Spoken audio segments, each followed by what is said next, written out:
Hey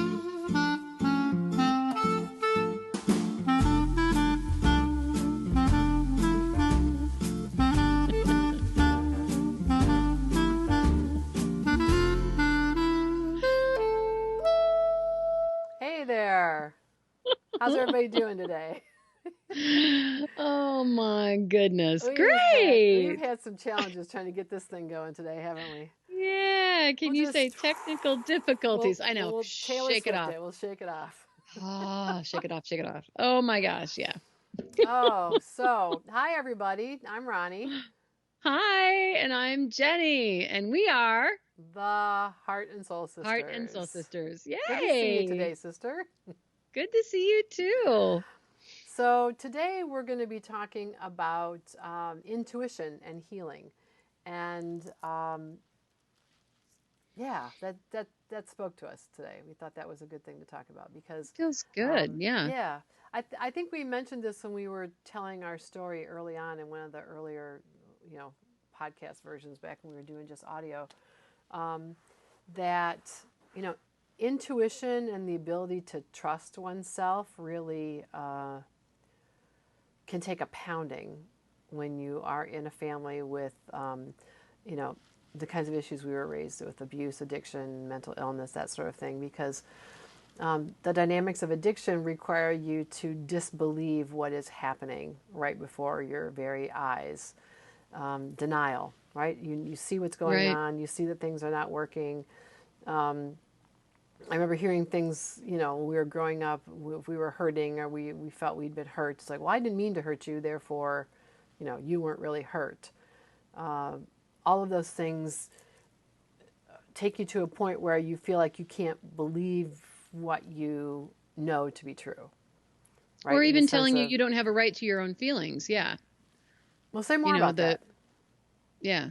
Well, Say, I remember, we were not allowed to cry, so talk about teaching your children to disembody the, detach right, from their own feelings of you want to cry, I'll give you something to cry about, you right, know, um, and just the I'm thinking of the moments of abdicating your parental responsibility of, well, you guys go figure it out, don't come tattletale to me, you figure it out, it's all about shutting you down, because basically our parents didn't have the emotional capacity to deal with us, right, to deal with children's needs. It was their responsibility to teach us how to relate to each other, to teach us what compassion is, what loving interactions are, and they didn't have it to teach, or yeah, they were just, I hate to say it, but a lot of parents, I think, just get burned out or lazy or whatever, and they just didn't. It's like they just checked out, and so I think it was a way of telling us to check out too. Like you said, yeah. you Well, and it's I didn't mean to hurt you, so therefore you don't have a right to be hurt. You don't have a right to your feelings right. because I didn't intend to do that. I didn't mean to. So if I didn't mean to, therefore no harm done, right? Yeah, yeah. Yeah. Well, one of the things that abusive and neglectful parents actually have in common, just from what we know about the topic from the the research, is that they have unrealistic expectations of their kids. They expect Yeah. them, like we were expected to be. It was a seen and not heard kind of thing. You know, we were expected to act like little adults. We were not. Be little adults. Yeah, Yeah. not always a lot. Not that we never got to play or have fun or those kinds of things, but not. Yeah, the if what am I trying to say? Like the expectation was there that we were not to do the things that kids would normally do, like have a Yeah. meltdown, or uh, not be able to cope emotionally or whatever, Yeah. and so parents who expect don't expect their kids to act like kids, depending on what the consequences are. In our case, the consequences could be pretty severe if we didn't meet their expectations. You do end up shutting down a lot of things. Childhood's a time where you're supposed to be able to explore and be emotional and do silly things just to see what happens. And And that's following your intuition. If you're a kid and you go, gee, I wonder what will happen if I do X, right? If I, like, I see a puddle and I stomp in it, let me see what happens. And if Yeah. you would just want to watch things splash, or you want to, you want to get wet, you want to, do those kinds of things. That sort of exploration, being giving yourself permission to say, I want to do this just because it looks like the next cool, fun thing to do in my life, because I'm 5 Yeah. or I'm 2 or whatever. That's building your intuitive capacity, right? This is the Yeah. next thing that's calling to me, and let me allow myself to do that. And when you're in sort of a more rigid or regimented set of expectations, then it's not really about following your own inner yes, as Dr. Kim likes to call it, but Yeah. it's about, how do I meet the expectations around me, or how do I keep myself safe, by Right. not doing something Survival that's going mode. to get me You, in trouble. Yeah, right, yeah. right, Yeah. Instead of exactly. developing, I think the intuition in a holistic way, I think when you grow up with adverse childhood experiences, you tend to grow your intuition with a high survival mode Yeah, focus, yeah, which is what, absolutely. I mean, I think we both became highly intuitive at surviving.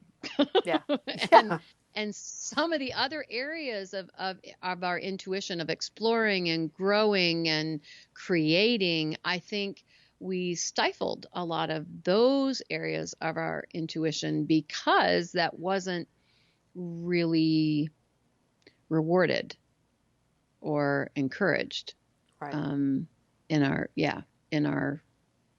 home of upbringing. So yeah, so that's something that we had to kind of re-examine or re-explore as we started healing. right, right. And I remember, a few years back feeling like I really would like to cultivate my intuition. And I had a reading once with somebody who said, you're going to have a really hard time doing that because you have such a rational Ouch. mind. Yeah, that was not information I wanted to hear. So I spent my life growing up thinking, well, I'm just not very intuitive. And then I got this person telling me, 10 years ago, maybe not even that long. Well, it's going to be really hard for you because you're such a rational oriented person. But you're right. I have had intuitive capacities. It's what a clinical psychologist would call hypervigilance. Right? Yes, This hello. like, how do I make sure I don't get in trouble? How can I Exactly. stay safe? So Stay it out of is. the crosshairs. Yes, yes. So it is part of intuitive capacity. It's just not quite what I think of when I think of intuition. Right? I think of intuition as being able to know what I know, right? To get out of the rational mind, because the rational mind can talk you into and out of things that into things that might not be good and out of things that might actually be good for you, because it doesn't seem like a rational thing to do.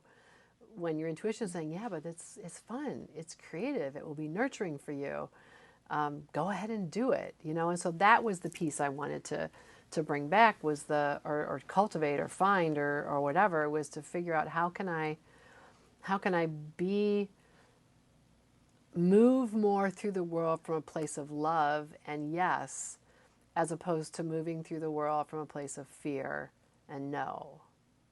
Yes. That's what really motivated me to try to figure this out. Yeah. That's what drew me to the idea of intuition and how can I cultivate it? How can I cultivate And it? I think that started for us a more conscious exploration of our intuition really started with the Reiki and feel the Reiki training and learning to feel the energies, learning to read our own energy, field, but other people's energy field. I think, that really kind of started sparking more of that exploratory, a creative side of our intuition. And then you kind of brought it further along. I mean, I've used it in my work, not really in a conscious way, but just what I would pick up from being with people and like filling in the lines in between what people were saying Mm-hmm.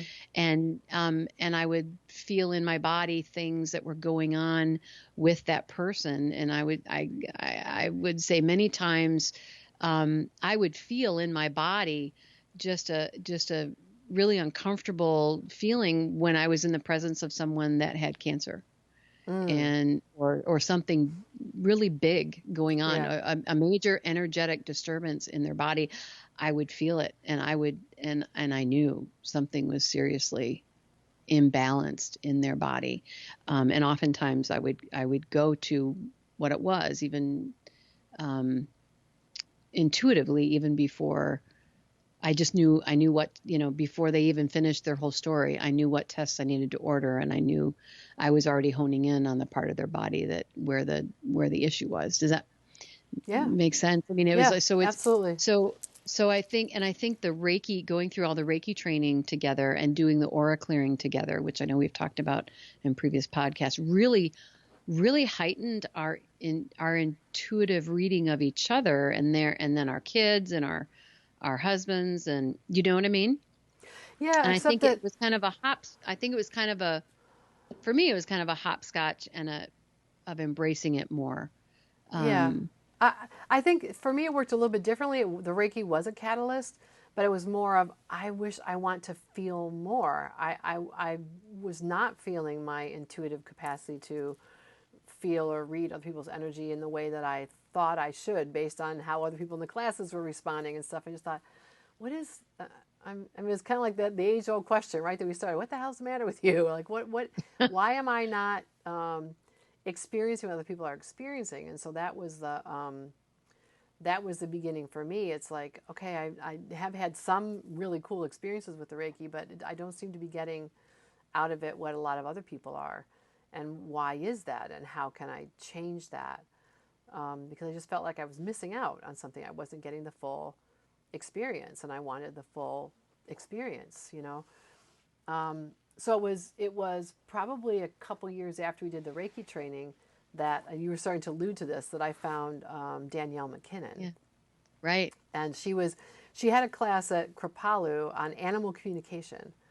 And I thought that sounds really cool. That develop your intuition, learn animal communications. Like the animal communication, it wasn't like I was dying to do that piece of it, but that it was intuitive work that was interesting, and I just felt drawn to her. But I couldn't do it at that time, and I kept looking for her to come back, and she didn't come back. And finally, 2 summers ago, 2018, Oh, yeah. she was at Omega, Hmm. and it happened to be your birthday weekend, and I'm like, we are Yeah. going. And Yes. I can remember, like, she claimed anybody can learn to do this. And I remember thinking, all right, challenge accepted. Like, okay, you're going to tell me I can, all right, lady, you're working with somebody who's already been told she's not going to be very good at this and is going to have a hard time learning how to do it. Lay it on me. And I remember that first night when we were there, very distinctly, she said, she's so wise in this regard. She said, okay, the first thing we're going to do is get all the fears on the table. What is everybody's fear, right? People go around, I'm afraid I won't be able to do it. I'm afraid I won't be able to do it. I'm afraid I'll be overwhelmed by the energies, whatever. And it got around to me. I said, I have two fears. I said, the first is I'm not going to be able to do it, like most of the people here. So the second is that if I am able to do it, that will mean I'm crazy. Because I Yeah. still, my rational scientific brain is still like, am I really feeling this stuff when I do Reiki? Am I really having the level of healing that I think? So? Yes, I am. I am. I am. I am. I am. I know it. I'm trusting that experience. I know it. But it still just sounds nuts. It just sounds kind of nuts.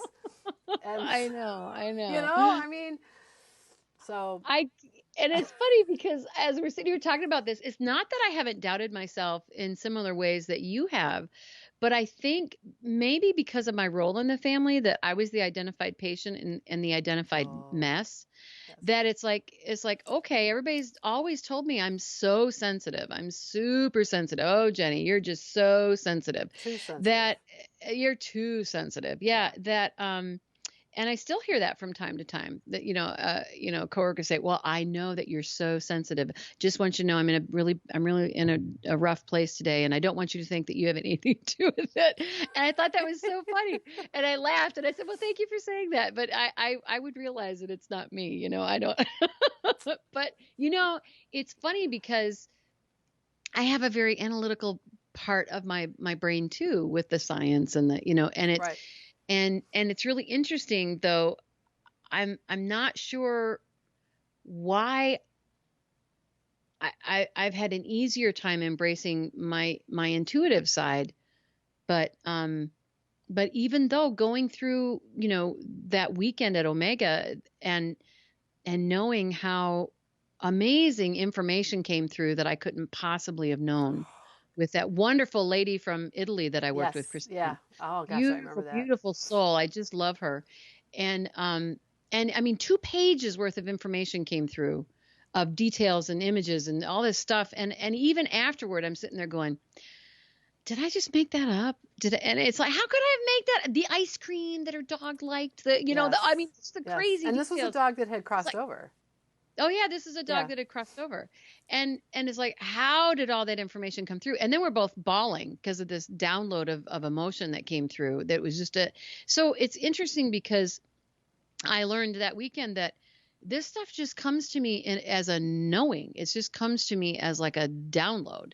Mm-hmm. And the feeling connections that I get with animals, with people, I mean, I think we've shared this in a podcast not too long ago. But the animals that used to follow me home when I was a kid, Yes. Yeah. I mean, and I get in trouble. I remember getting in trouble more than once. It's like it's not like I tied a rope around their neck. They just followed me home from school, You and didn't go here, kitty, kitty, kitty, kitty, come yeah, it's here. not like I was just, I mean, and I was telling them how beautiful they were, of course, because I love all animals. But yeah, it was just interesting um, how that connection has been there since I was a really young child. Mm-hmm. And yeah, and that weekend was amazing. It was amazing for both of us, just such an amazing experience. And being in a room with people that were similar in Right. their sensitivities, their love for animals, for, the world, and that And there's and that just nurturing of their spiritual yeah, that growth nurture, and just that, yeah, absolutely, that inquisitive, exploratory attitude of, and non-judgment, mm-hmm. the whole thing of acceptance, and Mm-hmm. was just such an amazing experience, I think, for both of us. And really, to me, it all goes to, yeah, it's just an extension of our energy healing work, and really applying it to ourselves, to allowing that space for us to be fully who we are, which is a Right. real huge thing. Yeah. Um, Yeah. to accept, okay, this is a big part of me. It was a big part of me as a very young child, and it's okay to explore it. And yet we both were, I think, terrified to let anybody know at first Yes. what we were doing. I mean, I Right. didn't want my coworkers to know. I Yeah. didn't want, and as we progressed in the training with Danielle, and we're both like, I'm doing it. We're signing from that line, that our favorite We just line kept from, going. Yeah. I'm signing, you're signing, we're We're both all signing. signing. We're We doing just it. kept Yeah. going from one class to the next.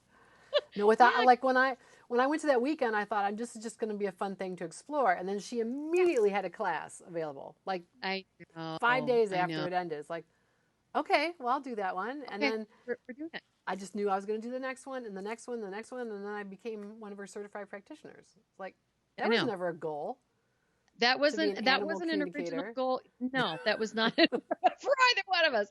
But it's so cool because I really love doing the work. But the caveat of that is truly only with people who are open to doing the work. Because Right. I have done some readings for people that really don't, they just want the 3D, just tell me what food is causing the allergy for my dog. And there isn't a lesson involved in this. There isn't something, I don't participate in this at all. My animal has nothing to do with, Right. with any issues that I'm working on, or lessons I need to learn. Don't go there. And so I would say it's been really, really rewarding working with animals because of the unconditional love. Um, but Hmm. it's also rewarding working with people that are highly motivated to grow spiritually, to grow on Yes. in whatever Yep. ways that we are being called to in this life. And so that part of it has been just really a surprising and wonderful experience. And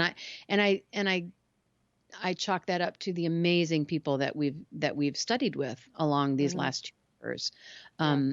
They really have become a family of friends and to us, the just wonderful people that we've met on this path. And Yeah. yeah, and it's really neat because I think that it's helping our children kind of have I think that they've had a shift in their embracing themselves, embracing who they are, because they're watching it unfold with both of us, and us Right. embracing who we are, and being trying to live fully who we are, and no longer hide parts of us, Yeah. Yeah. or deny parts of what makes us who we are. And And I don't know about you, but I've seen a shift in my whole attitude or my energy toward my coworkers, my work environment. Hmm. It's not, 23 years ago, being a nurse practitioner was very fulfilling for me. Um, but there are some limitations in that profession for me now. Right. And, and I'm okay for now being there, but there's so much more to that I want to do. And it's Right. okay, um, to say that. There was a time when I felt like I shouldn't feel that way, or I shouldn't say that, or I shouldn't want to move on to the next step in my life. Do Hmm. you know what I mean? I should be grateful that I have a good job. I should, Right, that kind of right. I thing. should Yeah. I work so hard for this. I've had all these student loans, to pay off. Yeah. And that should be the end of it, right? And that's where I think trusting my intuition and where I'm being led, and my higher self, God, source, whatever you want to call it, Hmm. is trusting that from a place of love. And one thing I've said to my children, as we've all been talking a lot in the last several months, is, never make a decision from a place of fear, from Right. a it, you know look at how, connect with your heart. What is your heart telling you? Hmm. And that's where I think it's been such a gift being a part of these training courses with Danielle McKinnon and these wonderful people, because it has really freed me in so many ways to, um, and I think you as well, to really look at our lives and say, okay, what feels like it's right for me? What feels like the next step in this evolving journey of discovery and exploration of my intuition and my path, my life path. And Yeah. it's really been very freeing to say, well, I don't give a flying, bleep what people are going to think. If they think I'm nuts, then they'll make more room for people that think I'm great, Yeah. So Right. Exactly. Exactly. that that's just kind of where I am. I'm just so grateful just for where this has brought us this far, and it's a lot of fun. It's also just really it's really expansive because as I trust more, right, being able to kind of go to my heart or go to that place of love. Okay, what feels like the next best thing to do or the right thing to do at this moment? It's so much easier to let go of things that aren't really I don't really need, right? That aren't serving me anymore. We're getting ready to sell a house. It's a beautiful house. When I bought the house, my intention was I wanted to buy a house we could live in forever. And we've made it a wonderful, wonderful place to be. And Oh, I it's still just love it. I still gorgeous. love It's it. gorgeous. Yeah. And but I don't need it anymore. I'm ready for something else. I mean, this house was for a particular stage of my life, and I'm, moving out of that stage of my life. I'm like you, looking for something else, looking for whatever the next adventure is that's going to help me to expand spiritually. You know, Mm, that yeah. and that's the thing I really have appreciated about Danielle and her approach. It's like the animal communication. Yes, it's about helping people communicate with their animals, get messages from their animals. But at the core of it, it's really about spiritual growth because, as you said, it's not just about, okay, test me. I'm going to test you. Tell me what kind of food my dog likes and what color, what kind of toy my cat plate prefers. And it's like Yeah. that's not what it's all It's about. not it's It's not about about what that, is yeah. it's about the relationship between you and your animal, and the Right. idea that animals are here to help us grow. Um, Because and they've so you, mastered unconditional love. right. They've got that down. Yeah, They they, they they are they our love us they're whether our we deserve it or mentors in not. that. Yes, Yeah. yeah, Yeah. yep. May I be the person my dog thinks I am. It's all that kind of stuff. Yeah. Can we love ourselves the way our animals love us? Right? Can we love ourselves the way our animals love us? Can we see all the beauty in ourselves that our animals see in us? And so that's. But the intuition is the piece that gets you. It's kind of the pathway into that, and anybody can Yeah. do it, right? Anybody can learn how to do it. I truly believe that now because I Oh, even as I yes. even as I signed up, I wasn't convinced that Danielle was right. Oh, okay, here you go. Here's a case for you, Danielle. What can you do with me? But it's just amazing what that does when you trust that you know things when you have no rational reason to know them. Your life just expands in the most amazing and unpredictable ways possible. That to Yeah. me that to me is the reason to cultivate one's intuition, one's inner sense of knowing. Whether you see things, hear things, just know that they're true, feel them in your gut, whatever you want to call it. When you can access that, it's a whole nother level of power. It's a Oh, is it whole a nother level of growth. it's a game changer for how you and I think with that heightened intuition or psychic abilities, whatever you want to call it, comes a huge gift, like an extra Easter egg surprise of love and compassion for yourself and others. Yeah. It has only heightened my love and compassion for every other person I meet as a brother and sister, as Yeah. a family member in this huge family called humanity.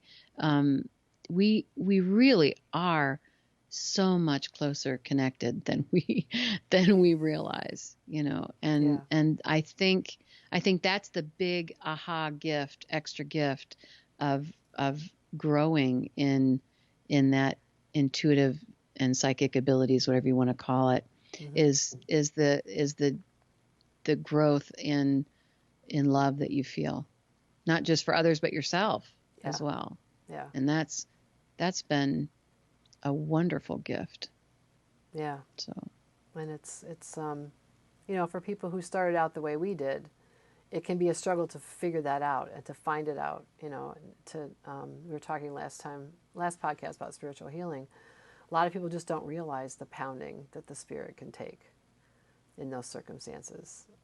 yeah, And so recovering, the spiritual recovery is really very, very important.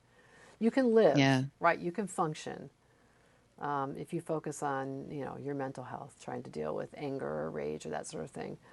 But to really blossom and be all that we came here to be, and thrive. developing that, healing the spirit, and developing the capacity to trust what comes from spirit, right? Whether you call it intuition or answer to prayer or whatever it is. That's a crucial piece. And It is. I'm very thankful to have been set on this path where I can recover in that way. Me too. Well, as always, it's good to see you, So and good to see you too, my lovely sister. you're so kind. You are so lovely too. Thanks. So we thank all 5 of our listeners for our viewers for being with us. Like Click and And Clack thank used to you. say they had 7. Yeah, well, we've had about 4 comments, so we know at Yeah, least so 4 we have. people have. Hey, so yeah, there you go. That's good to know. Very good So to know. thank you for those 4 comments. Those of Yes, you yeah, who have commented, we do appreciate it. yep. Keep them And coming. we'd love to hear from Suggestions. you. Yeah, You're more welcome. suggestions. Absolutely. We are open to suggestions. Things you want to hear us talk about, questions you have. Someday I hope we can do a podcast that's all just answering people's questions about us, what we've done, anything. So, Yeah, all right. that'd be cool. Well, in the meantime, wishing you all much love, much Light light, and and many, blessings. many, many, many blessings. Many blessings. Until Yes. next time. Bye.